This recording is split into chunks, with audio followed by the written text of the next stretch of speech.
So now that you know who the family is, I believe I owe you some real life stories from Erie, Pennsylvania, from that cemetery that might explain what all worked together to create the legend that we know today. So let's get started.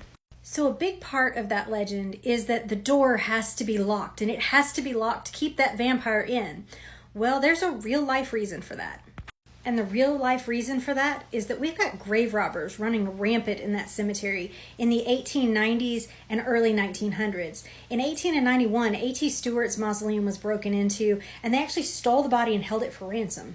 Then in 1911, the huge Scott mausoleum that has 28 vaults in it, it was broken into. The brass plates off the front that told who everybody was stolen. Anna McCullum's body, who was interred there, family member, they actually managed to get her casket out, which was metal. They took the body out of the casket, shoved it in another vault, and then just took off with the casket. They left the body behind. But that's the reason that we see the gates that we have today, because there have been repeated attempts in that cemetery to actually steal bodies and precious metals. We also know that part of that is that fingers got bit off.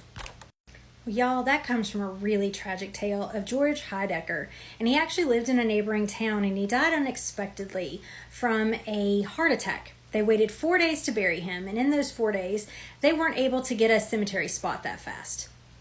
Don't ask me why, I don't know, they just couldn't. But they had some really nice neighbors who said, hey, we have a spot over in Erie, so if you want to put him in there while you're figuring out where you really want to put him for long term, hey, by all means, use it. And they did. Well, then about 2 weeks later, they had their spot and they were ready to move him. They asked while they were moving him if they could open the casket and look at him. I don't know why you would want to do that either, but the family wanted to, and when they did, it was really disturbing. They had actually buried this poor man alive, and they found the body face down.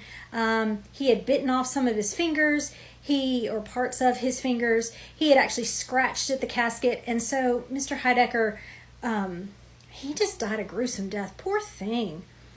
And these are just a couple of the tales from that cemetery. So when you combine those two tales along with this really big influx of interest in vampires and vampire stories, I mean, they were just in the newspaper all the time as these fun to read stories, fictional fun to read stories.